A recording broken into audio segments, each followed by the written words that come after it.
As a long-time fan of horror games, I'm always on the lookout for new ones to get the blood pumping and put those nerves on edge, and so when I saw GameToTop Corp's latest entry, Scream and Steal, I knew that I had to give it a go.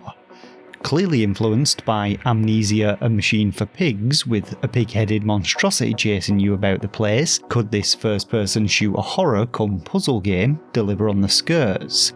Well, drop a like, subscribe for more Nintendo Switch reviews and content, and let's find out. Now, the main menu of the game is once more as basic as they come, and they couldn't even be bothered to centre the text or modify the line underlining the two available options in it.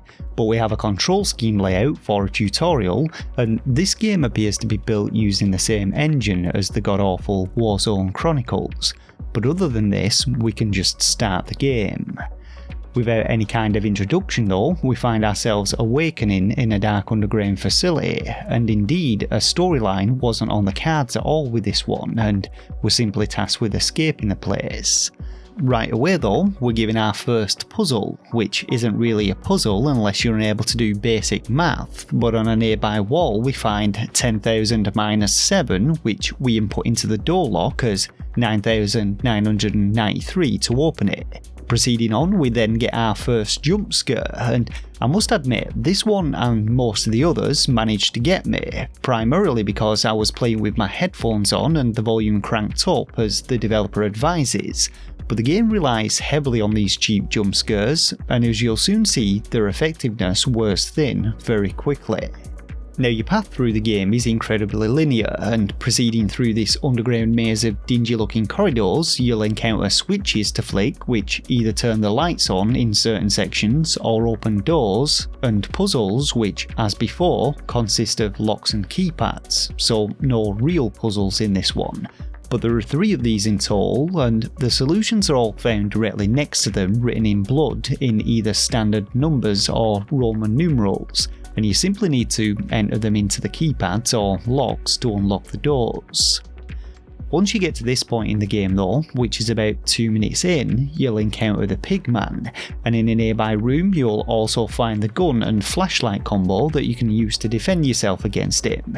But much like the jump scares, the scare factor of these encounters dissipates almost instantly, as rather than appearing at random, Pighead will appear repeatedly at set trigger points in the game, and as he trundles his way towards you, you'll discover that you also have an unlimited supply of ammo, which to be honest is a good thing considering he sometimes sponges up more than a full clip. Other than navigating the persistent darkness though, you shouldn't have any real issues finding your way through the game. That is however until you come to the bullshit maze, whose blood-splattered clues don't actually lead to the exit, and in which Pigman will spawn in at set locations. Taking a single hit from him though will end your game, sending you right back to the start and requiring you to resolve all of the so-called puzzles to get back to where you were. And on several occasions he will spawn directly behind you, giving you next to no time to react. So in fact the maze actually becomes the most tense segment of the game, not due to its fearsome antagonist, and more due to the fear of having to start over.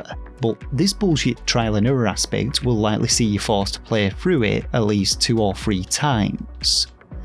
Once you've memorised all of his spawn points though, and in which way to turn in the mazes, there's really nothing stopping you from escaping, unless of course the game decides to crash on you like it did with me after opening the final exit gate.